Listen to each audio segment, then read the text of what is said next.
Cet épisode fait partie de mon podcast Challenge Estival 2023, un challenge avec un épisode par jour pendant 31 jours où on parle de site internet, de WordPress, d'Elementor, d'entrepreneuriat, mais également d'outils, d'intelligence artificielle et même d'automatisation. Bon, j'espère que tu es prête avec les pieds dans l'eau parce que je vais lancer maintenant le générique. Bonne écoute!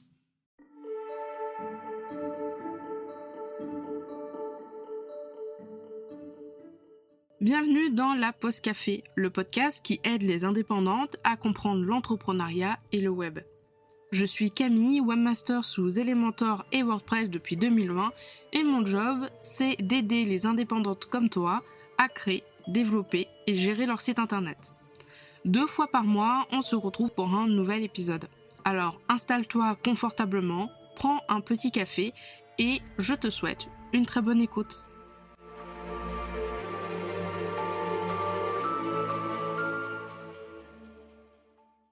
Hello et bienvenue dans ce nouvel épisode de la Pause Café. Aujourd'hui, on aborde un thème qui me tient à cœur en particulier, c'est tout simplement les templates ou en tout cas l'utilisation de templates. Pourquoi c'est une bonne idée ou non d'utiliser des templates, quels avantages ils offrent et comment prendre en main un template de façon optimale. En général, quand on pense template, on pense bas de gamme, on pense petit prix, alors que c'est parfois tout l'inverse. Avant de commencer à me lancer dans cet épisode de podcast, on va définir ensemble c'est quoi un template. Un template, c'est tout simplement un modèle préconçu et prêt à l'emploi qui permet de démarrer un projet ou quelque chose en particulier, comme, je sais pas, un document ou un visuel, sans avoir à partir de zéro. Ça peut s'agir d'un canevas de design, donc une toile en design, d'un modèle de site internet ou encore d'un format de document. Si tu es par exemple graphiste ou si par exemple tu as l'habitude de faire des documents, ça peut être potentiellement utile de créer des templates pour les brochures, pour les documents, pour les présentations, pour les logos, parce que du coup tu n'auras pas à chaque fois repartir de zéro et à prendre du temps dans la conception, les alignements, les éléments que tu vas utiliser, est-ce que là je vais faire un carré, est-ce que là je vais faire un rond, du coup tu vas gagner du temps. Alors, il y a certains sites qui utilisent le mot template et d'autres qui utilisent le mot modèle. Les deux veulent dire la même chose, mais attention également, il y a aussi des sites, en tout cas des outils, qui utilisent le mot modèle, mais c'est pas vraiment des modèles dans le sens où on l'entend. Par exemple, sur Notion, ce ne sont pas des templates, ce sont des modèles, en tout cas pour la version française. Sur Canva, il me semble que c'est pareil, en fonction que si tu as le Canva français ou le Canva anglais, ce n'est pas du tout la même chose. Chez moi, ça s'appelle des modèles. Mais attention, comme je te le disais, dans le cas par exemple d'Elementor et Elementor Pro, on va appeler une page que l'on va dupliquer un template de page Elementor ou un template de site. Par contre, le terme modèle sous Elementor Pro, c'est tout simplement une page qu'on va utiliser, qui va faire un petit peu office de calque pour notre création de site internet avec Elementor Pro. Par exemple, l'entête et le pied de page chez Elementor Pro, on appelle ça des modèles du constructeur de page. Donc voilà, en fonction de l'outil, il faut quand même faire attention au vocabulaire et aux termes que l'on va utiliser, mais globalement, template, modèle, c'est exactement la même chose. Maintenant, je vais te parler des 3 avantages à utiliser les templates. Alors, faut savoir que je suis une grande fan des templates. Franchement, ça me dérange pas de passer un tout petit peu plus de temps à créer quelque chose, que ce soit un visuel pour les réseaux sociaux ou tout simplement un outil ou un espace Notion, etc. Si ensuite, je peux gagner du temps et le dupliquer. Donc, vraiment, le gros avantage d'utiliser des templates, c'est pour moi, le plus évident, c'est tout simplement le gain de temps et puis le fait de ne pas perdre d'efforts, si je peux dire comme ça, de ne pas perdre d'énergie.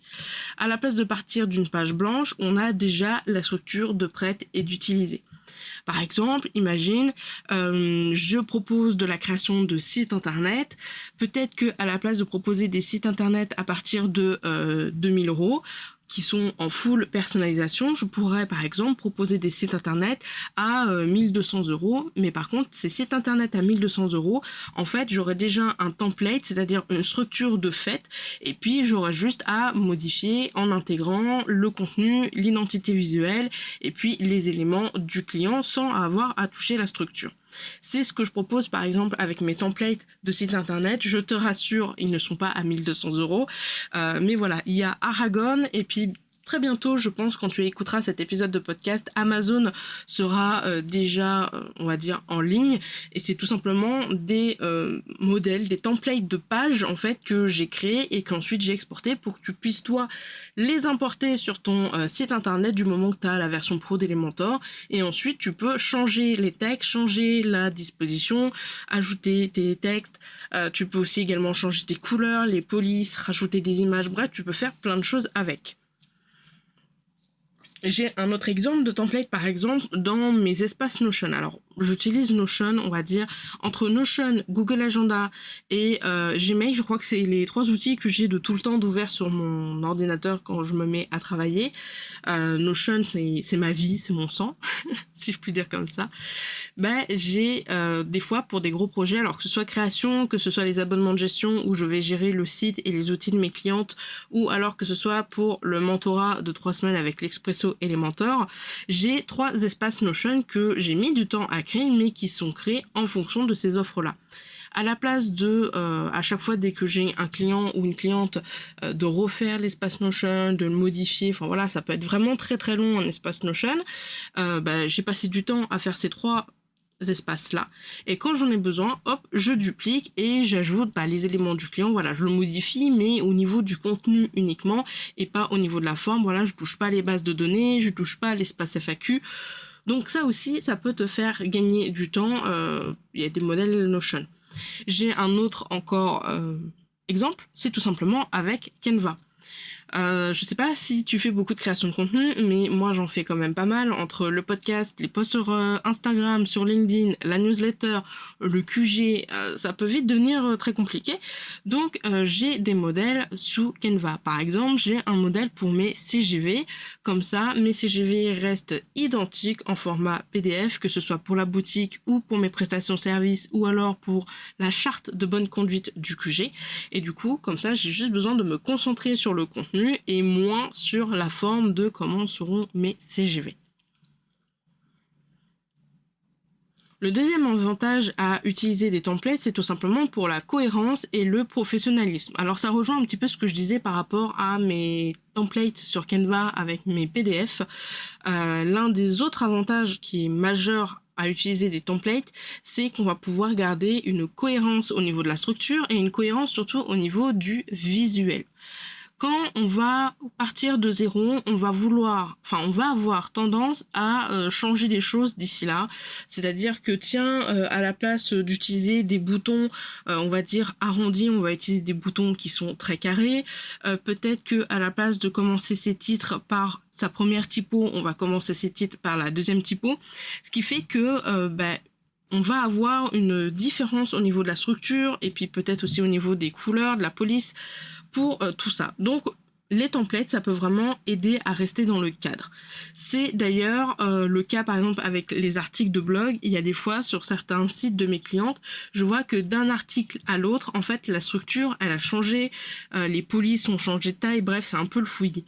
Le but c'est de vraiment garder une cohérence pour rester dans ton image de marque et puis surtout pour que tes visiteurs, ton audience et tes clients, quand ils vont voir un article de blog par exemple de chez toi, ils se disent ok, ça cet article, je suis sûre que ça vient de Madame X ou de Monsieur Y par exemple.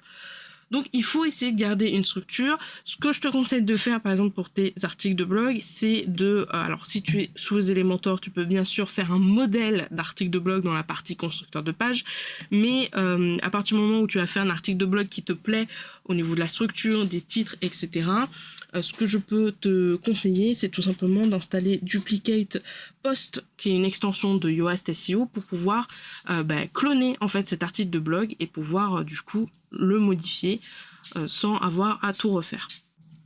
Si je reprends un exemple, par exemple avec Canva, imaginons que tu fais de l'accompagnement ou que, voilà, je sais pas, tu mets en place des PDF ou des infographies dans ta formation.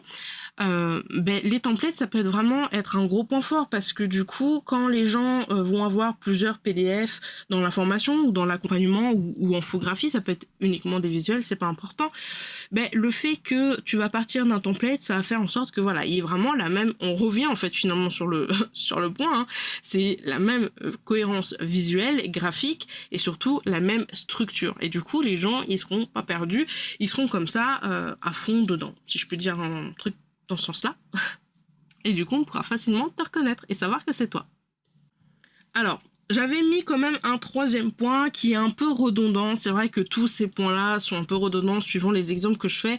C'est tout simplement avoir une meilleure productivité et puis avoir une meilleure qualité de ton travail. Ça, c'est un peu redondant parce qu'en fait, je l'ai déjà expliqué, je suis en train de voir, je suis allée un petit peu plus vite que mon script. Mais voilà, avoir des modèles prêts à l'emploi, des templates, des éléments que tu vas pouvoir dupliquer, ça va te permettre du coup de gagner du temps. Et si tu gagnes du temps, tu vas pouvoir faire plus de choses. Parce que à la place de passer, je sais pas, peut-être 1 heure à créer ton espace Notion pour ton futur client, tu vas pouvoir dupliquer un espace Notion que tu as déjà travaillé en amont. Et du coup, voilà, ça dure 2 minutes à dupliquer un espace Notion, à modifier ce qu'il faut modifier. Allez, 5 minutes si tu as beaucoup de choses. Et du coup, sur les 1 heure où tu aurais passé pour faire un espace Notion de A à Z, il te reste 50 minutes, 55 minutes pour faire autre chose, pour travailler avec ce client, pour organiser une réunion, pour t'avancer sur tes posts sur les réseaux, sur ta création de contenu, ou tout simplement pour finir plus tôt le soir. Donc vraiment les templates, enfin voilà. Souvent, comme je te le disais au tout des débuts dans l'introduction, on pense que les templates c'est vraiment quelque chose de fastidieux, que c'est vraiment très chiant à prendre en main, on en parlera plus tard dans la prochaine partie, que c'est vraiment bas de gamme, que ça sert à rien, mais en vrai des templates on utilise tout le temps. Quand on pense template, bien souvent, on pense aux templates qu'on achète sur Creative Market, Etsy, des templates pour les réseaux sociaux sous Canva, des templates par exemple pour les épingles Pinterest, ou encore des templates de sites internet. Mais ce que toi, tu vas produire pour toi et qui va te faire permettre de gagner du temps, c'est aussi des templates. Et du coup, j'ai du mal un peu avec cette notion de oui, les templates, c'est toujours de mauvaise qualité, tout le monde a toujours la même chose. Et du coup, on en arrive à un point, au dernier point, en fait, c'est le fait de personnaliser et d'adapter tes templates. L'argument de oui, les templates, c'est toujours la même chose, toujours, quelqu'un aura la même chose que moi, oui, c'est nul, etc. C'est souvent parce que les gens, quand ils achètent souvent des templates, ils ne prennent pas le temps, c'est ça, de modifier le template qu'ils viennent d'acheter. Forcément, si tu vas sur Canva, que tu fais un post sur Instagram, que tu prends le premier template et que tu ne modifies rien, ne serait-ce qu'au niveau de tes couleurs et au niveau des polices, forcément, tout le monde va avoir la même chose. Ça va pas du tout être personnel, ça va pas du tout être brandé, comme on dit. C'est pour ça qu'il faut vraiment prendre le temps. Et souvent, on dit, oui, voilà, je vais acheter un template, ça ira plus vite. Certes, ça ira plus vite, mais il faut quand même pouvoir l'adapter et il faut quand même pouvoir travailler dessus.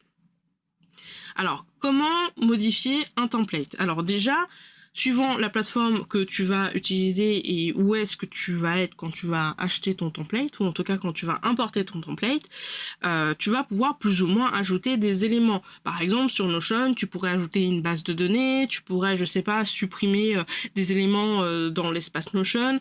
Sur Canva, tu pourrais, je sais pas, t'aimes pas trop cette forme-là en forme de triangle, hop, tu la vires, tu mets un rond. Donc voilà, tu peux modifier, ajouter et supprimer des éléments. Tu peux également adapter ton template à ton projet en particulier. Par exemple, quelqu'un qui va acheter mon template Aragon ne va pas spécialement vouloir avoir la FAQ dans la page de vente, parce qu'il y a une page de vente en tant que modèle. Donc la personne va pouvoir la supprimer. Ou alors peut-être que la FAQ dans cette page de vente, à la place qu'elle soit tout en bas, il va la déplacer au milieu. Donc il faut savoir prendre en main les templates. Et il y a uniquement en personnalisant du coup le template que tu auras acheté ou que tu auras fait que tu pourras vraiment avoir un résultat unique et sur mesure.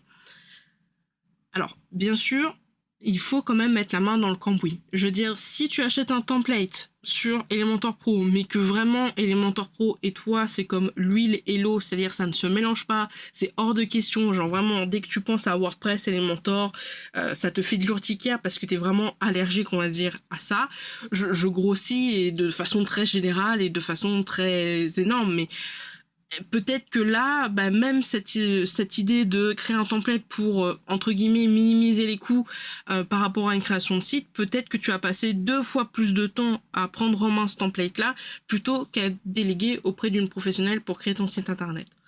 Donc des fois, même si on veut payer moins cher, parce que souvent les templates c'est la solution quand on n'a pas forcément le budget pour déléguer, même si la solution c'est une solution, des fois il vaudrait peut-être mieux économiser pour déléguer plutôt que pour faire. Ça a été le cas par exemple pour moi avec les brochures et mes cartes de visite. En fait, au tout début que je me suis lancée, donc en 2020, début 2020, j'ai voulu faire des brochures et des cartes de visite. Bon, ça a été un flop total, je reviendrai pas dessus, j'ai fait un épisode de podcast à ce propos, je sais même plus je crois qu'il est encore en ligne. Et du coup, j'ai passé tellement de temps à créer des brochures, à créer mes cartes de visite, et le résultat me plaisait pas. À chaque fois, dès que je revenais dessus, fallait que je change. Bref, ça n'allait pas du tout. Et en fait, à la place de perdre du temps comme ça pendant des mois à faire ça sur Canva, je suis allée voir Madeleine de Hello Mados et je lui ai dit voilà, est-ce qu'il serait possible de faire mes brochures et puis mes cartes de visite. Et voilà, j'ai délégué. Alors oui, certes, ça m'a permis d'aller beaucoup plus vite parce que j'ai délégué, j'ai pu me concentrer sur ma première cliente où on était en train de faire son site, donc c'est 17 mai. Mais voilà, en fait finalement je me dis j'aurais peut-être pas dû déléguer aussi tard, j'aurais peut-être dû commencer directement par déléguer parce qu'au début en 2020 les notions de graphisme, Canva, tout ça, c'était pas vraiment mon fort. Maintenant, j'aime beaucoup Canva parce que voilà, je me suis formée, j'ai testé, j'ai pris le taureau par les cornes. Mais voilà, il y a plein de choses pour lesquelles je me dis, il vaut peut-être mieux économiser pour déléguer parce que vraiment, c'est pas possible, ça me tient en horreur, plutôt que d'essayer à tout prix de prendre des templates pour payer moins cher et puis rester des fois peut-être des mois et des mois sans rien. Donc peut-être que la personne A, elle va acheter un template de site internet, elle va utiliser le template et rapidement son site va avoir un certain style. Là, peut-être que la personne B, elle va acheter ce template, elle va passer des mois et des mois vers son site, ça ne lui ira toujours pas, et puis au final, elle aura peut-être dû déléguer directement. En conclusion de cet épisode de podcast, je dirais, et je dis ça de façon tout à fait objective, bien sûr, que les templates sont des outils vraiment puissants, que ça peut vraiment optimiser ton travail et t'aider quel que soit ton domaine d'activité. Le fait de gagner du temps, de maintenir une cohérence professionnelle et visuelle, et puis d'augmenter, entre guillemets, ta productivité, donc de gagner du temps et du coup de pouvoir comme ça travailler sur autre chose en parallèle, ça peut vraiment être une ressource vraiment intéressante. Il faut simplement reconnaître et bien prendre conscience, et je le répéterai jamais assez, que un template, c'est pas juste un template et puis basta, je le pose et je ne touche à rien. Il faut le prendre en main, il faut voir comment il fonctionne, il faut voir un petit peu sa structure, et puis quitte à prendre un petit peu de temps, peut-être, je sais pas, 1 heure ou 2, pour l'utiliser et puis créer comme ça d'autres choses à partir de ce template.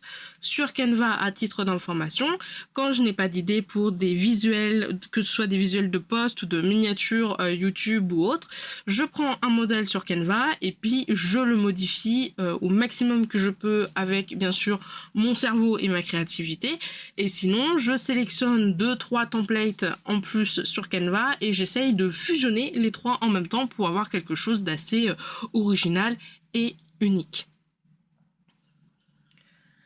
Si jamais tu recherches des templates de sites internet sous Elementor et Elementor Pro, soit parce que tu as déjà un site mais qui ne te correspond pas, je vais terminer ma phrase, soit parce que tu n'as pas encore de site ou alors tu n'as pas spécialement le budget ou envie de déléguer la création de ton site, tu peux aller faire un tour dans ma boutique, donc c'est boutique.camille-davidp15. Il y aura du coup Aragon et normalement au moment où tu écoutes cet épisode de podcast, il y a également un template de site beaucoup plus petit qu'Aragon qui s'appelle Amazon. Les liens seront bien sûr dans la description. Sur ce, je te souhaite une très bonne journée, une très bonne soirée et puis je te retrouve encore une fois demain pour un prochain épisode de la pause café. Salut, salut! Tu as aimé cet épisode et tu ne veux pas rater les prochains? Alors abonne-toi à la pause café sur la plateforme de ton choix. Et si la pause café te plaît, n'hésite pas à me laisser un avis et une note sur Apple Podcast pour le faire découvrir à d'autres entrepreneurs. Si tu n'as pas Apple Podcast, pas de souci, tu peux le partager autour de toi en me mentionnant avec @CamilleDavidP15. Sur ce, je te souhaite une très bonne journée, une très bonne semaine et je te dis à la prochaine dans un prochain épisode. Salut, salut!